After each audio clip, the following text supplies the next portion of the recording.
All right, perfect. Everyone can hear and see you well, Neversink.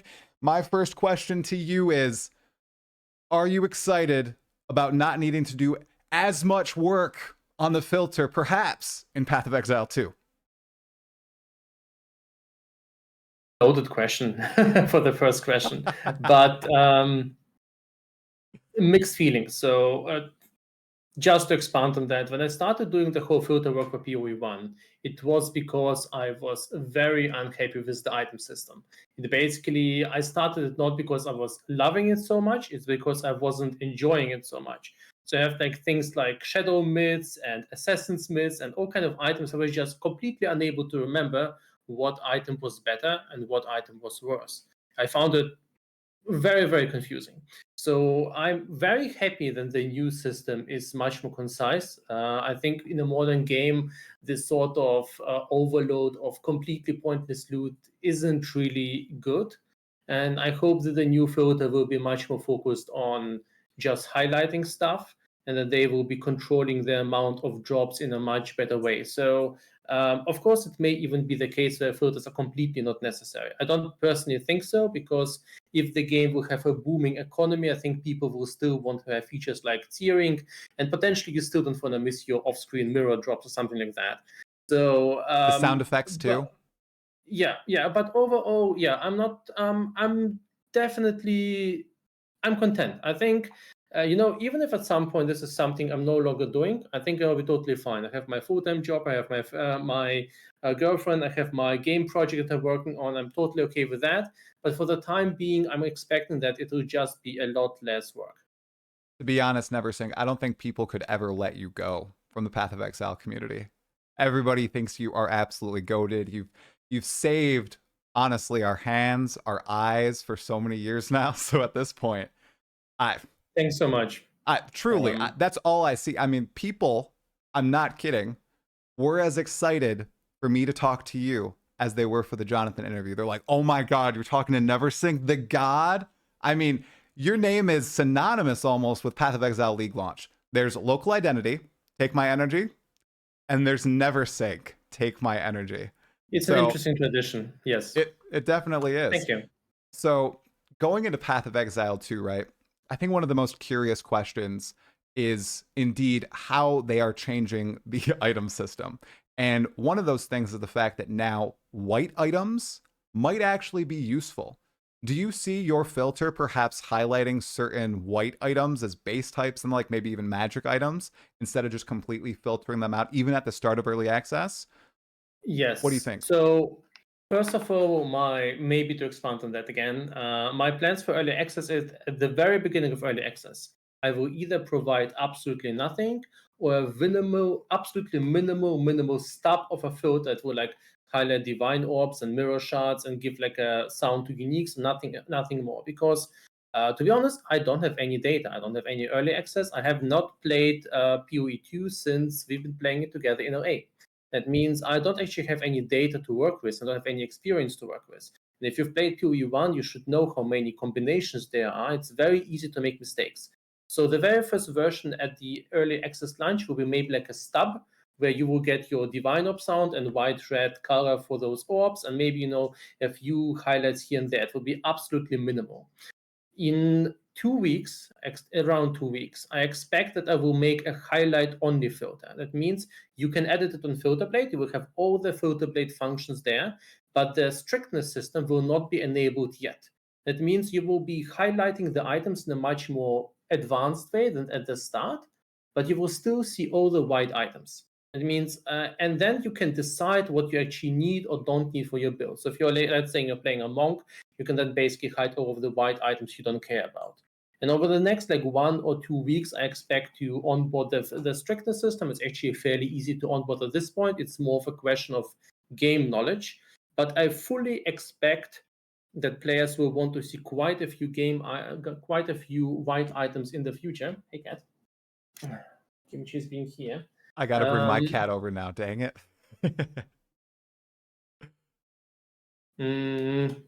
It's totally fine. We can have cats on stream, right, everybody? Nobody cares about cats. People love cats, right? Yeah.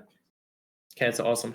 And But yeah, I expect that people will want to see quite a few white items. At least right now, the meta might change like in a year or so when GG will be releasing more content, more leaks. Hmm. But right now, I think we will actually need to see a lot of white items because that's kind of your usual crafting thing. This whole find a white item, transmute it, augment it, regale it, exalt it.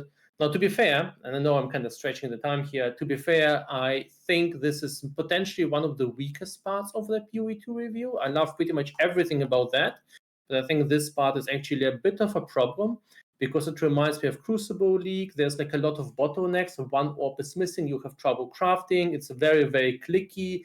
You'll be doing a lot of small, clicky, annoying operations that kind of like goes back to this whole RSI topic. So, I found the whole PoE2 review to be amazing, and I'm super hyped for that. But this is probably would be my biggest complaint right now, not the white item part, but rather how we basically need to use a whole bunch of small orbs. But I might be wrong on that. Maybe when I play it, I'll be totally amazed. So I'm being very careful with this opinion. Yeah. I think you bring up a good point, though. It might not be in the form of spamming something like alterations on a base type for many hours, but you'll need a very specific set and a large set of Yes. items to actually make the craft that you need. And what would you prefer instead of that? Is there a different system that you think might work better in an ARPG than what Grinding Your Games is doing, or is this just a consequence of them going with this Well, crafting orb type system? I've been thinking about that. And one thing I kind of come up as a conclusion is that basically each of those orbs, at least right now, without a crafting bench, only has one single use. So the transmutation orb only adds exactly one mod. The augmentation orb adds exactly one mod. The regal orb adds exactly one mod. Honestly, they could probably even merge those orb into one orb and tell that you need one transmutation to get it to one mod, two transmutations to get it to two mods, three Hmm. transmutations to get it to three mods, and so forth. I'm not sure if this is better, but it would at least make the whole opportunity, the cost of opportunity much more clear. So do you want to really invest your fifth transmutation into get the fifth mod? Or are you totally fine with having like a 4 mod item? It would also make the whole spamming much more nice because you only need to concern yourself with like one slot. So unless they have other interesting use cases for those orbs, maybe it could be like two orbs, maybe I don't know, transmutation until 3 mods, and then you need like an exalted orb, or maybe it could be transmute and rego, or transmute and exalt. I'm just thinking that I feel like the system is a little bit too noisy. I think elegant systems are good, and like GEG has concised the flask system because it was too many things that were just overlapping. I think this is pretty much the same issue. But once again, those guys, they're really, really good when it comes to elegance. I'm going to give them some time. I'm pretty sure they'll be, if this will be a problem, I have no doubt they'll be resolving it one way or another. You keep bringing up better and better points, and it's really making me think here. So, with something like a transmutation orb only setting the normal item to a 1 mod magic item, aug plus 1 mod, and so on and so forth, do you think this is fully living up to, even though we haven't seen him in recent times, Chris Wilson's vision of, closing your eyes, praying, and clicking? Unless the mod pools are much smaller in Path of Exile 1, maybe like limited by item level and like something like that. I mean, you could brick an item pretty fast, right? On step 1. If you're starting with a white item and you use your transmutation and you get a crap mod, I mean, is that item's done for essentially, right? Because you Mm-hmm. can't re-roll a magic item. You Yes. need to get it to rare to start Yes. using chaos Yes. orbs. Yes. Exactly. And the removal of the scouring orb is probably the biggest change in the game. I would say this is by far the biggest change they've done, bigger than the whole socket system. I feel like not bigger than the whole, skill system, but the whole socket fusing jeweler Mm-hmm. system. So, um, yeah, it completely and entirely will change the meta when it comes to crafting. It allows for things to be not corrupted as an upside. So, like, you can craft your leak stones, or you can craft things like that. So, it allows a lot more modifications. But at the same time, you have kind of there's this issue. This is also why I think why they remove physical reflect and stuff like that, because you can't really get rid of this mod anymore properly. So the chaos orb only removes one mod, and the now mod orb is probably too expensive to use. I expect those to be very costly. So it's Hmm. a very tricky system. So back to your question, I think Chris would be much more happy with this system Yeah. because I think it kind of, first of all, every decision kind of has a certain weight and a certain intent to it. You're not doing anything randomly. You're basically weighing up, hey, do you want to go the next more expensive step and invest in a Regal orb? Is it worth it right now, or should you start anew? And if the utility with like the gold usage to buy new bases is good enough, I think it actually be a better crafting system than what we have right now, potentially, but it kind of remains to be seen. At this point, there's so many unknown things. What other omens are there? What other secret things Right. are there? What other potential crafting benches or items are there? So, um, it remains to be seen. I'm curious about it. I'm a little bit cautious. I think it's one of the weaker points right now when it comes to like the outright presentation. Hmm. Compared to like the amazing ascendancy skills, endgame, and so forth, which like 10 out of 10, no questions there. This is something like I'm not sure about this, but at the same time, I don't see it as outright bad. I see it at most a little bit annoying. Okay. So on that though, on the ascendancies and the end game and the like, of the ascendancies in particular, Neversink, which one stood out to you as the most interesting? I saw your little Twitter poll in which you were saying, "Oh, which class should I start? I'm torn between these three," and I think it was 33%, 33%, Yes, 34%. that was really fun to see because I think this actually presents how well GGG has outdone themselves there. That everyone is basically, I think, except for the Ranger, pretty much every single class is nearly exactly the same level of hype. Warrior is slightly less. Everyone else is like nearly the same. And this is, I think, incredibly well because the classes are just very well done. So I'm still not sure about those three classes. I'll probably decide based on the ascendancies. I think once we have like the actual data, because ascendancies, thanks to information yesterday, we know we can't really reroll them. So I will probably take a look at the skill tree once the game is out, and then see which ascendancy most fits my Okay. expected playstyle and pick probably one of these classes. But from the things we know, first of all, Chronomancer sounds really cool, but it sounds a little bit more like a gimmicky class Doesn't it? until Yeah. yeah, until we know a little bit more about it. It sounds super cool, but I'm not sure I would actually play it. I'm super happy with the witch ascendancies. I don't actually want to start with the summoner, but things like the blood magic for the blood mage or the demon form both are super amazing and fun to build around. Monk in general sounds amazing. The Gemling Legionnaire is probably the coolest thing I've seen in total. I think it's such a versatile thing. But yeah, I don't think there's any ascendancy I really dislike. I'm just a little bit worried potentially about Witch Hunter sounds very powerful, sounds a little bit less flavorful. Hmm. And I don't think the warrior ascendancies were very memorable. So I'm not Mm. saying they're bad. I just like from those presentations, like I instantly remember something like the Chronomancer or the Witch ascendancies.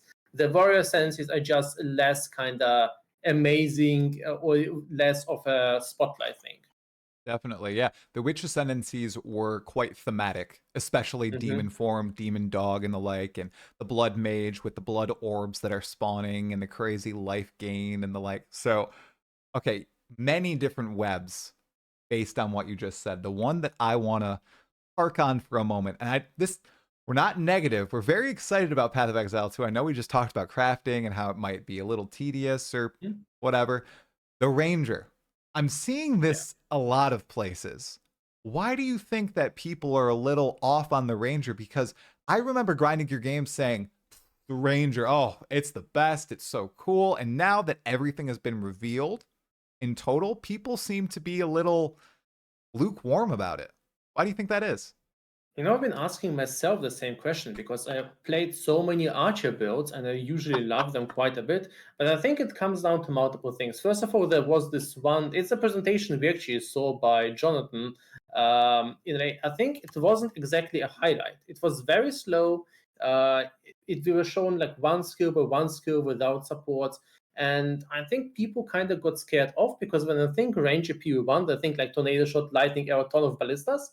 And when I Mhm. see like the PoE2 footage, we are usually being shown off these kind of utility or boss skills, like the lightning rod arrow, the plant pots, and stuff like that. I think people need to see something bombastic, like the cluster grenades or the bow lighting or the sorcerers. And I think if they would show like there was no real endgame footage showing kind of how a ranger looks like with these sort of skills if they exist. And I'm pretty sure there will be combination. I'm like guaranteed that there will be combination with support gems that will allow for at least quite a lot of AoE. Um, but I think just compared to something like the Mercenary, who kind of provides also range gameplay, but an interesting new spin on it, I think the ones who look for a PoE1 representation feel like, well, it's not enough. And the one who just look to start in the game feel like Mercenary just looks a lot cooler. Mm. And they also drew back on the Path of Exile 1 ascendancies for the Ranger. Do you think that perhaps they weren't having any ideas pop into their head, or maybe all those ideas were going to the mercenary or going to the huntress, who we don't know much about anymore, especially her ascendancies?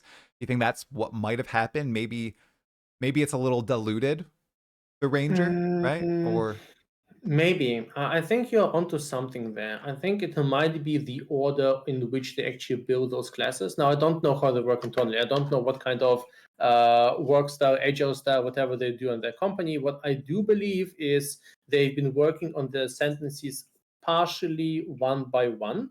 So I mm, think Ranger was actually one of those that was kind of an older class. It was kind of all right, let's say already half a year ago, because when we played the LA demo, La Ranger was already in a solid spot. It was playable. It was actually the one that people liked the most.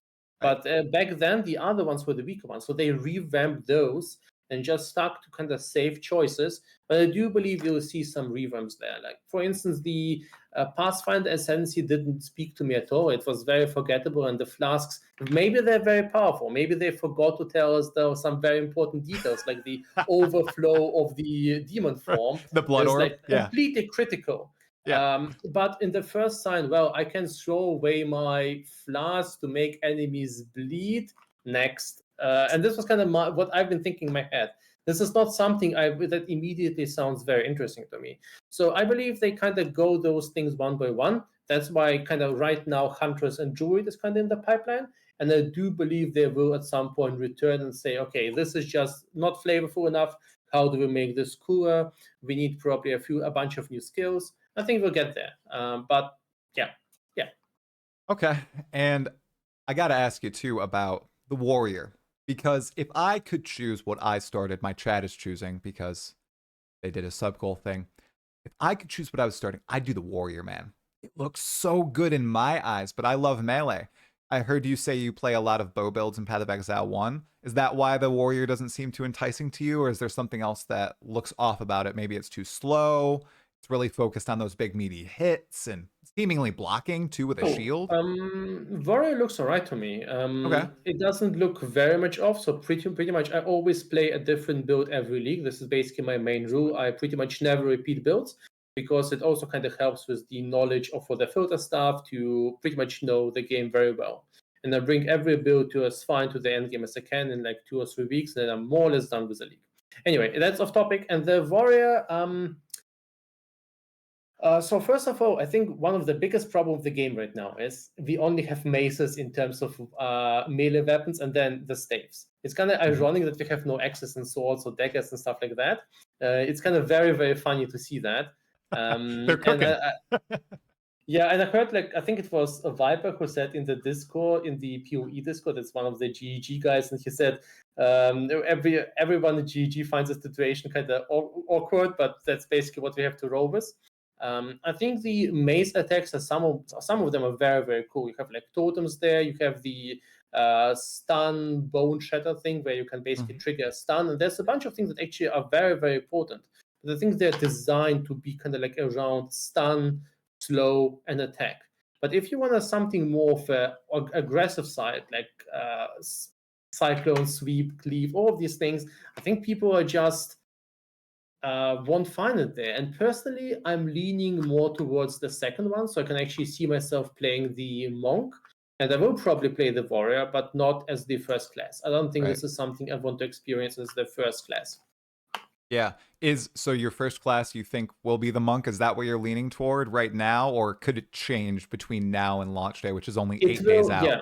It will definitely change. I think it mostly depends on the teasers and on Okay. the ascendancy nodes. Right now, I'm leaning towards sorcerers, potentially going with like archmage and maybe the node leaked by Dreamcore.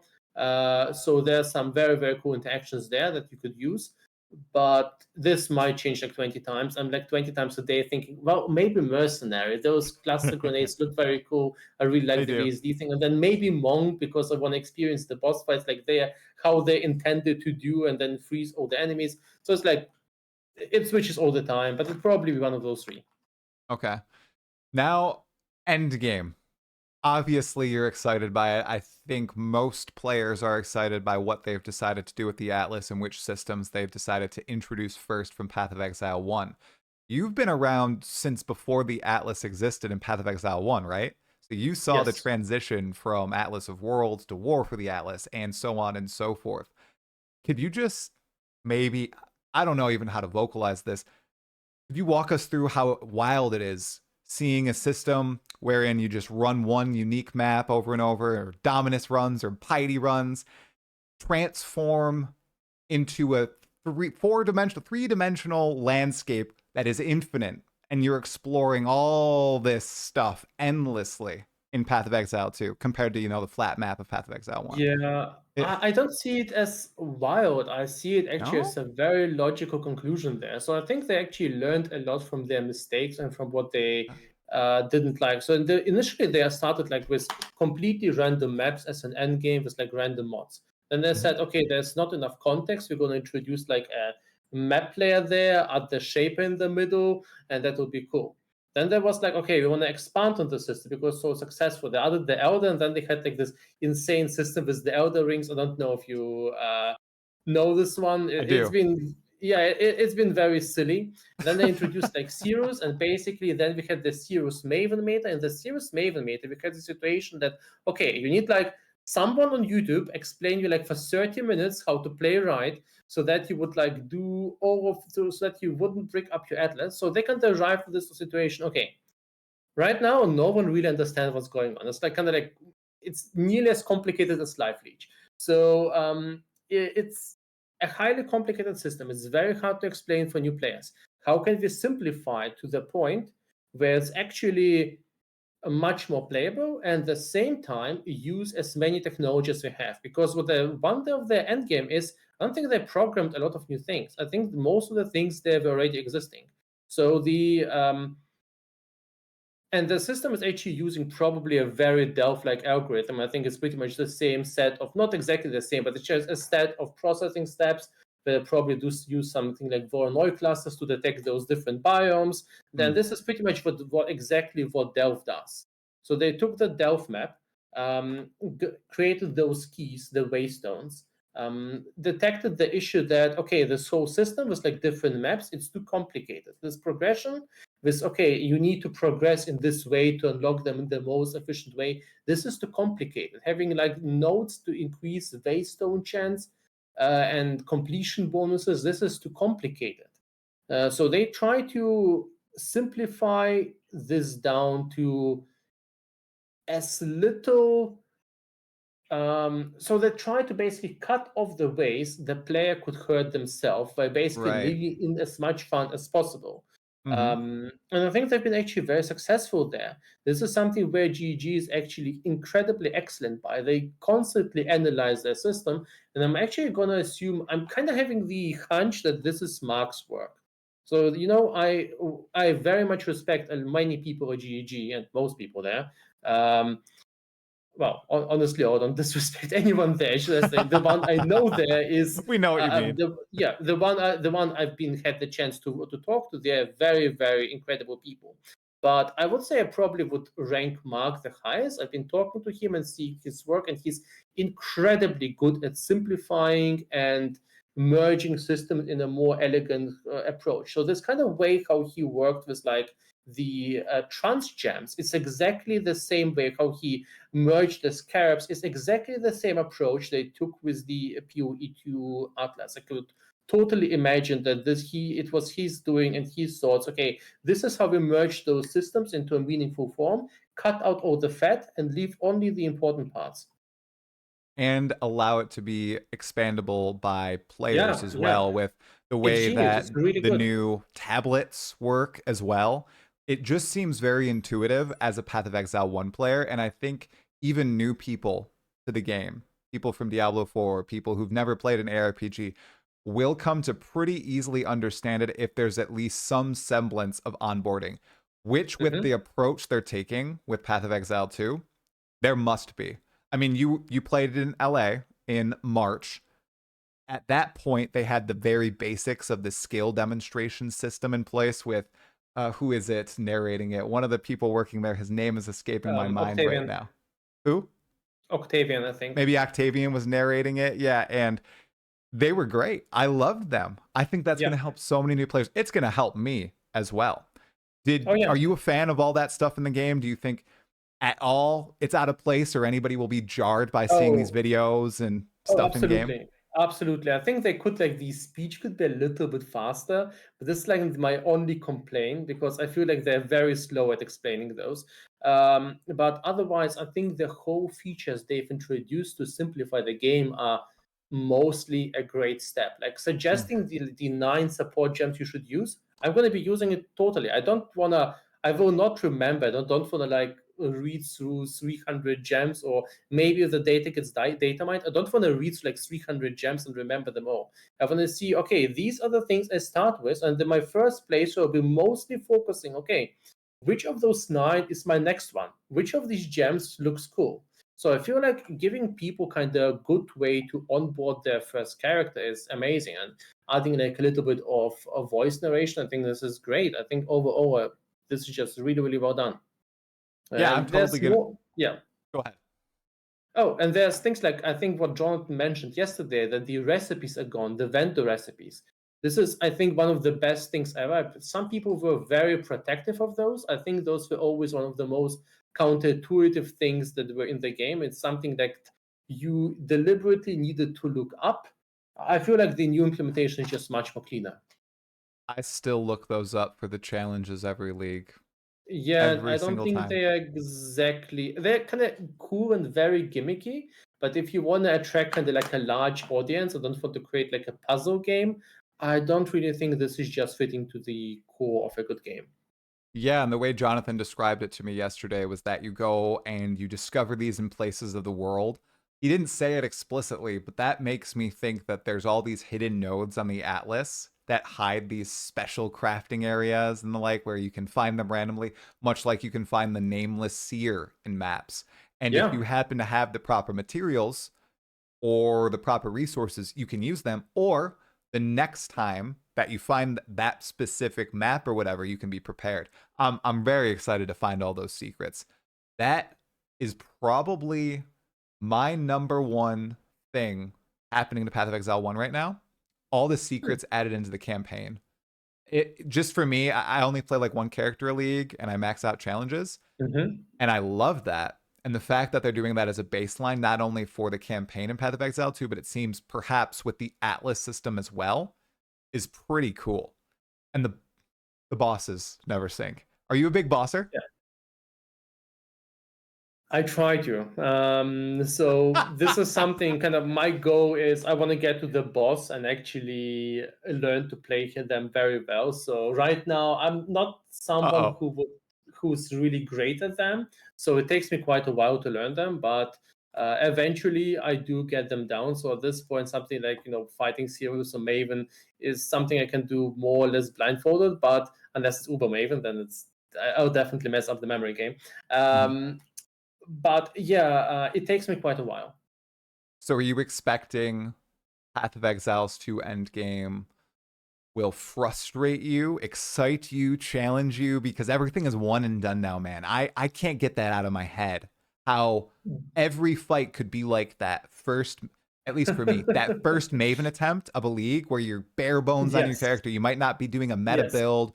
You're like shaking a little bit. You're sweating. Everything is really wet on your deck. You're like, oh my gosh, I got to beat this. Maybe. And then you're on your last portal and it's just balls to the wall. You got to do it. I feel like that's going to happen with almost every possible boss fight now.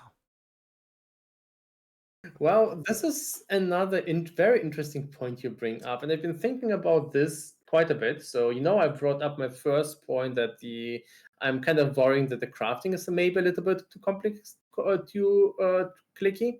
I actually think my second point would be GG is notorious that every single time they release a league, it would rather be overtuned and not undertuned. Now we're going into an atlas where you have one attempt per node and only one map or portal per node. So, and there's going to be a lot of unknown bosses, some of them specific or exclusive to these areas, so maybe some of them unique.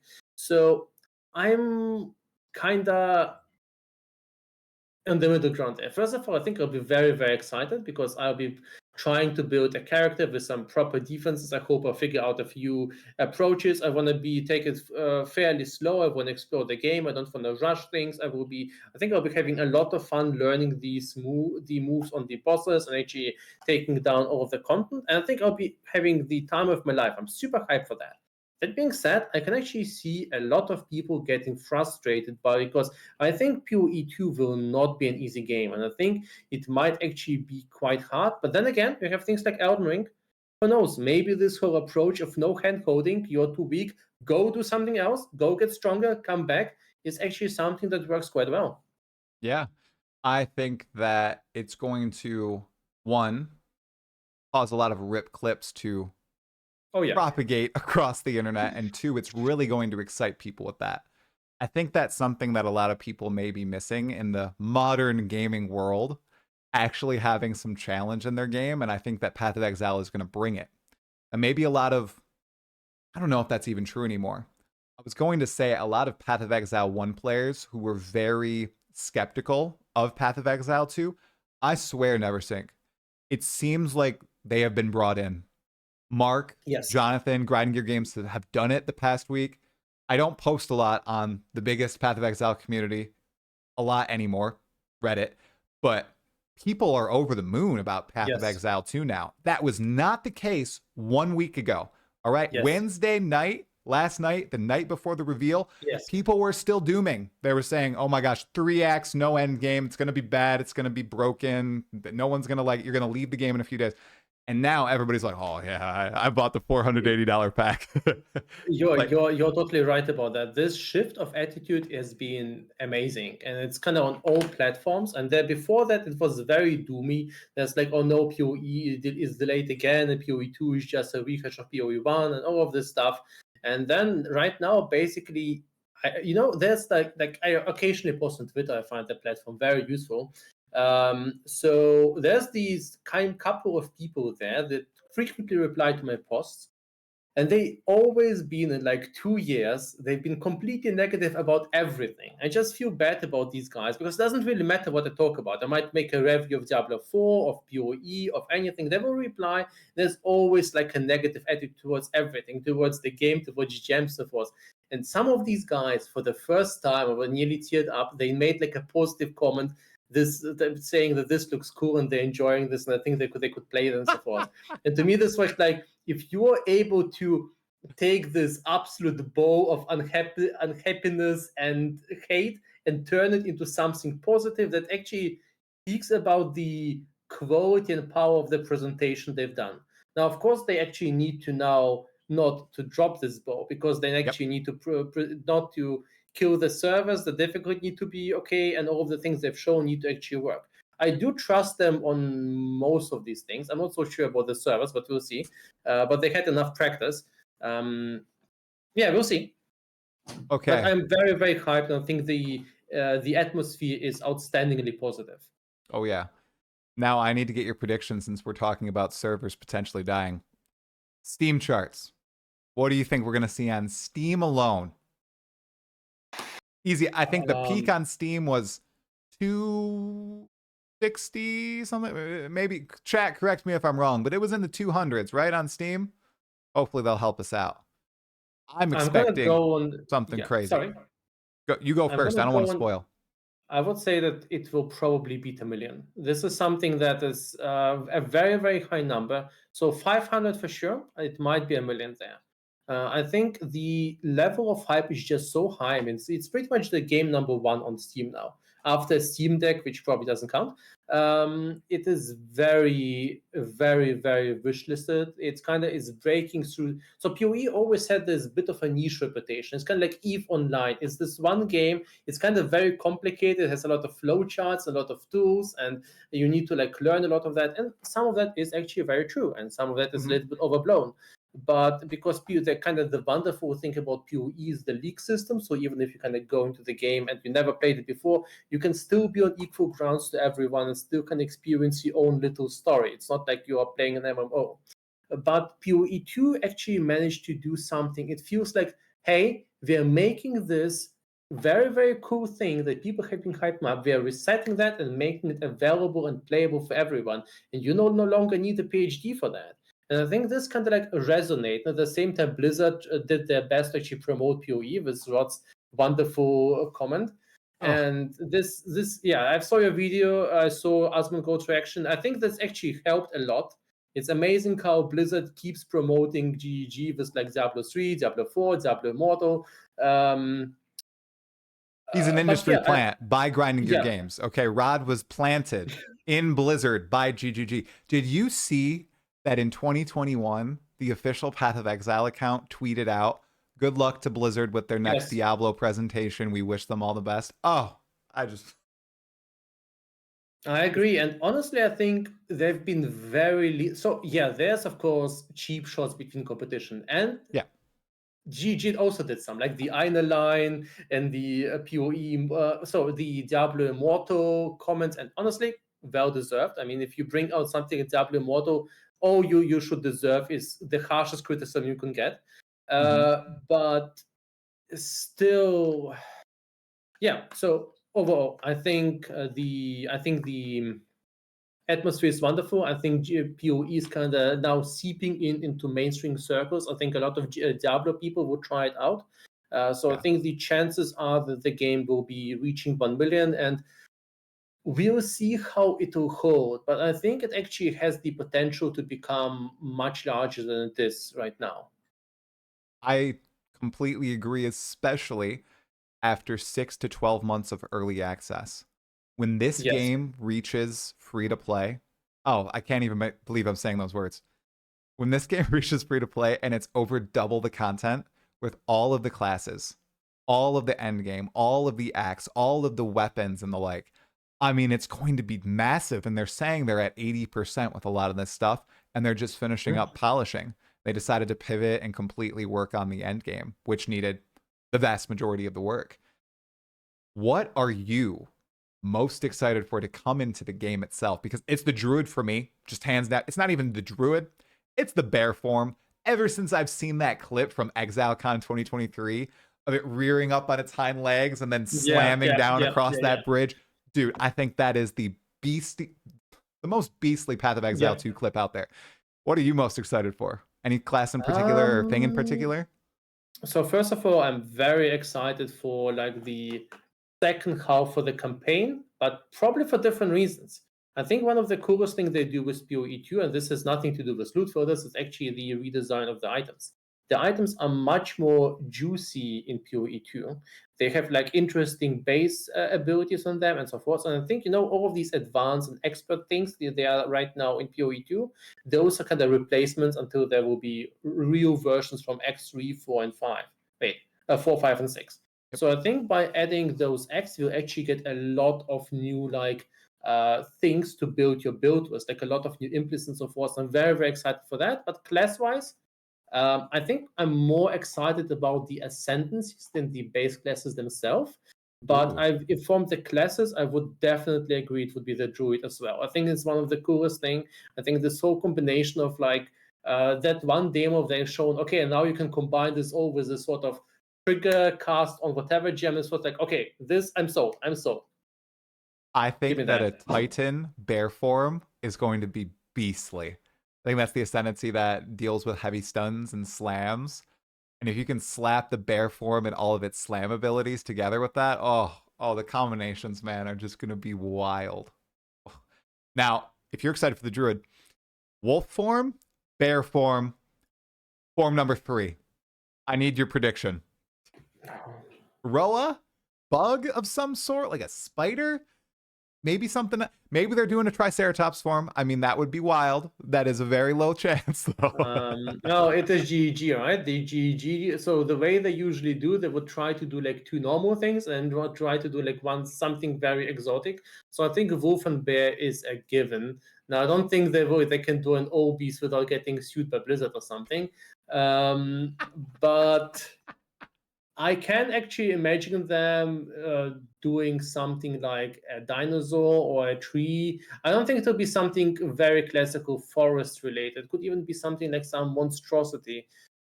Yeah, well, it's still a druid. Maybe an elk, but Yeah, it's because a they good said question. it's an Roar? animal form. Because they're gonna have other Yeah. monsterish forms, but this is a third animal shape-shifting form. So Maybe it could be something like a bird, like maybe an eagle or something like something yeah, flying. That would be very cool to see. I'd love But yeah, that. definitely kiwi form. Yeah, Kiwi form, right? There you go. They could do it. They could do like toucan. They could do a Weta form, fully lean into All right. that, promote their most popular MTX too at the same time. Oh, okay. So Neversink, this is totally off PoE2 topic, but I need to ask you Sure. the Goblin Troop. That whole topic. What are your thoughts on that? Do you think like introducing an audio slider for MTX? It's the only MTX that would need it too, really. It's the only one that's egregious. Do you Yeah. think something like that is ever possible in the game, or do you think since they Um, sold it as a mhm. certain troll product, they can't reverse the promise they made to the customer? What are the It ethics? is. Okay. It is tricky, right? So first of all, let's first take a look at PoE1. They need to do something about heist. Heist is at the point where there's so many MTX there. I occasionally like to do some heisting, and then there's so many MTX that the game can crash or the graphics completely glitches out. So maybe we need some solution of that sort. Then when it comes to the Goblin Troop themselves, well, and soundbar for that would be nice, but it kind of breaks the promise a little bit. I think it would be fine if they would at least make them play it like once a minute and not like once every 3 seconds. So I think I Right. would be totally on board with that. But the annoyance that is like in every town you'll find one goblin troop, and it's usually 3, and they just non-stop play it. It's It's constant doodling. It's very annoying after a while because also very repetitive. Just make it more rare, and then it'll be at least like fine, I roll, and then you proceed doing whatever you do. a stealth nerf to the amount of times that the Goblin Troop plays. That'd be a cool patch note find.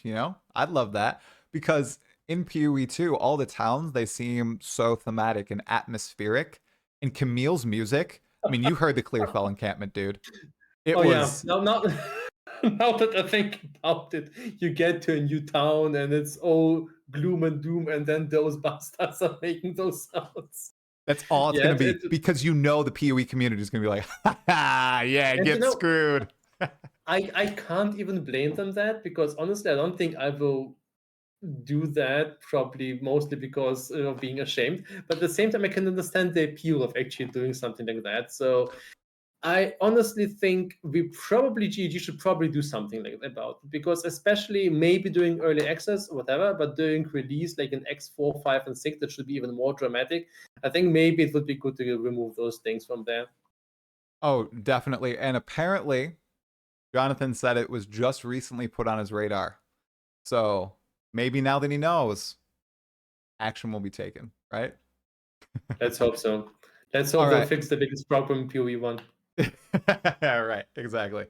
So we've been talking a lot about PoE2, and we know much more about the game now. Obviously, there's a lot to still be discovered. So I have 2 questions that I'm asking pretty much everyone that I'm talking to in this little series here. Mhm. The first is, what is one thing in ARPGs in general that you think would be a revolutionary ad? It doesn't have to be something that's existed in something like Diablo 2 or a Torchlight game or something from the past. It could be something that's from another genre or just something you think would really change the landscape.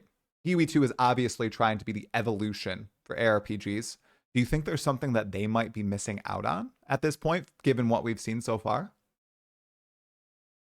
It's a tough one, and I'm not even sure if I can answer that properly. I think what they've been doing very, very well is integrating different genres into the game. Mm-hmm.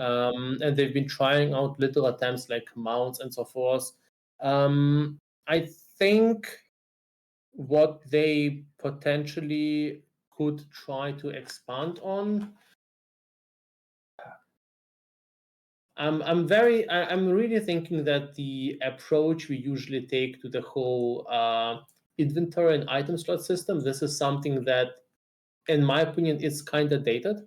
I think it could be. Would like to see more of a modular inventory type, or more of a modular, you know, uh, slot type. So it may be a character where you can somehow get 3 rings, or have a downside to have multiple Oh, amulets, or even somehow increase the number of weapons. This is something I've been really thinking about. That this is something I've never really seen a lot of innovation in that regard. We kind of always stick to this base formula. It would be interesting to see if something like that could be expanded through different forms, or different classes or ascendancies. That would be interesting to see.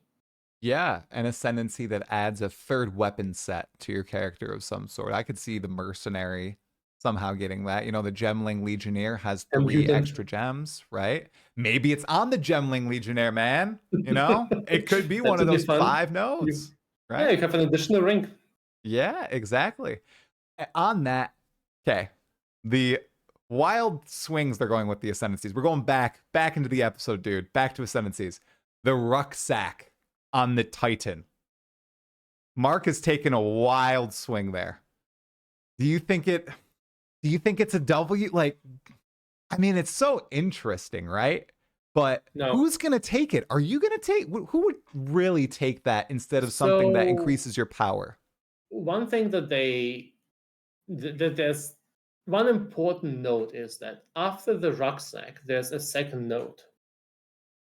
So depending on what the second node does, there might be a reason to do that. There might be, of course, an appeal for characters that actually focus more on, I don't know, crafting or looting. I remember playing this old game called Lineage. It was this Korean MMO, and there were like classes specialized on getting more drops or crafting and so forth. I'm not sure if this would ever fit into a game like PoE, but there's the second node, and this is kind of the one thing that kind of gives me hope. Maybe they have something cool in mind. They just don't want to spoil it.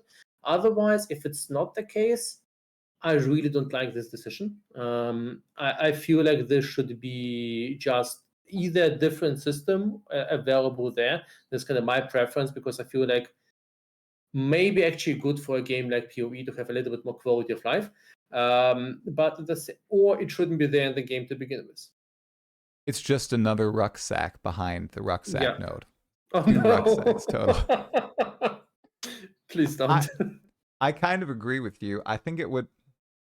I bet people would hate it, but it would be kind of cool to be able to unlock the rucksack for your character, maybe during the campaign or something, or a specific endgame mission. Like maybe you get to a certain quest and you unlock that rucksack, at level 85 when you beat Pinnacle Boss number 2 or something. I think that'd be kind of cool. And I really like your idea of playing with the inventory system, 3 rings, 2 amulets, stuff like that. Mhm, I think that's cool. And they are trying interesting things that I think other ARPGs did in the past. I think Diablo 2 was like it let you mhm. dual wield two-handers, is that right? I didn't play it a ton. I was little. Yeah. The barbarian could do that. So they are going for things like that. I wonder if there's anything else hidden within early access that we're going Oh, to absolutely. find out about, right? Like dual wielding shields. Maybe there's a unique shield. You get to dual wield shields and the like. And I don't know. There could be some I curious think things. there's still a bunch of things we haven't seen, and that they have been intentionally keeping away from us. And I'm very confident that there will be a bunch of discoveries there. I mean, at the Yeah. uniques alone, there's like 300 uniques. I'm pretty sure there will be some things that are very exotic and interesting. Um, I have no doubt we'll be very much surprised, and there will be like a huge amount of exploration discovery. And this is probably what going a little bit of a rant there, but this is probably what basically excites me most about this whole thing. I've been playing PoE for I think over 10 years now, and pretty much been playing every league. And in every league, it's been always a switch of you. You go to PoB, you sometimes deliberately research what you're playing, you look for builds, you try to look up things. I sometimes get anxious because I'm not sure what to start with. And at this point, I also have this probably unhealthy idea of, okay, well, you can't play something really bad. You have at least to play something that is somewhat reasonably good. There's no real reason for that, because most of the time I don't even stream that, and even if, it doesn't really matter. And then there's the whole filter thing, which is a huge amount of time invested every single league. And the nice thing about this league, I'm still doing some filter preparations, but it's nothing too urgent. And the whole, filter stuff is something I can probably dish out in like 2 hours. There's no issue with that.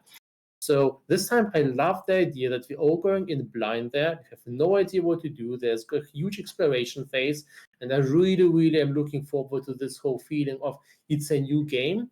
If we are not going in this whole POB preparation, or sometimes like whole Excel sheet, like the parties in my Discord, they have like this whole Excel sheet preparation. There's probably more work there than an average company. And yeah, it's I'm very, very excited about that. You're expressing exactly what many others are thinking. They're all saying, oh, please don't be data mining leaks. Oh, please don't release the passive tree. Let's just all go in day one Yes, and yes. see those uniques linked in the global chat, discover the ascendancy nodes together. It's going to be so magical, especially those first few hours, as long as the servers don't explode. That's the big caveat. Then we'll be exploring the passive trees. Then we're like, okay, we're done. Screw it. We're going to the passive tree. You're so right, man. Now on the uniques, now I want to ask you about the uniques. Do you think that we'll see Headhunter in the early access in some form? Yes, I think that is one of those uniques that will probably like, okay, that's fairly easy to add back. We need chase uniques, and this fits it, because Mageblood probably, I don't know what they would do with Mageblood. They probably would remove it for now. It works with charms though. You could just have the charms have increased effect and always be active. Yeah, that'd but be busted. It's dishonest, and kind of, it's very sad to give an item like Mageblood this little amount of effect. It would be kind of disrespecting its legacy. And I think there's value in symbols. And if you kind of want to bring back or kind of excite PoE 1 players, they see like, oh, Mageblood in PoE 2, and then they look at it and it's like, they get disappointed. And from a company standpoint of something like GGG, even from a PR perspective, I don't see it as a wise thing to do something like that. Then they would rather keep it away, and then people will talk, okay, Mageblood could work like that, or Mageblood could work like that. At some point, they'll bring it back. So yeah, I expect Headhunter, yes. Yeah. I wonder, you think it's going to work kind of the same where we steal rare monster mods, or do you think it might be maybe more similar to the replica Headhunter, since there will maybe be more magic monsters? Maybe a mix of both? I'm kind of curious about that. Since each rare monster fight is supposed to be a longer fight. What is longer? 4 or 5 seconds instead of half a second, like in Path of Exile 1, right? I do expect it to work in a very similar way to how it works in PoE 1. You steal rare monster mods, and I think it also kind of balances it out a little bit, because I don't think they want it to be... So it will definitely make you faster and stronger, like in PoE 1, but the level by which it makes you faster and stronger shouldn't be the same as in PoE 1. So I think just keeping its usual function will probably be enough. They might actually reduce its duration or something. Okay. All right, man. Well, it has been wonderful talking. I have one last question. I want to get your thoughts as a veteran Path of Exile player. You've been playing every league for a very, very long time, since the beginning, essentially. Yeah? Yeah, close beta.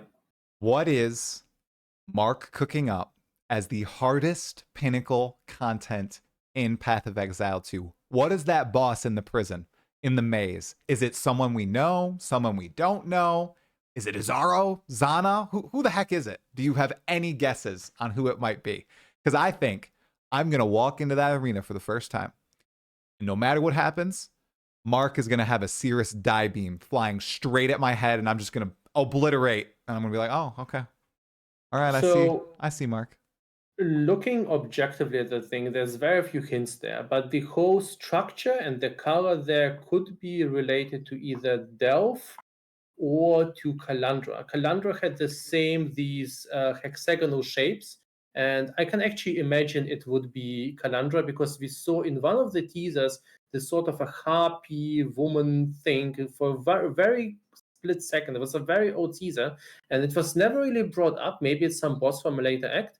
But kind of this red blood-stricken thing, I think it's keeping something away. It is something ancient, it's primordial. I can actually imagine this is something Delph or Calandra related.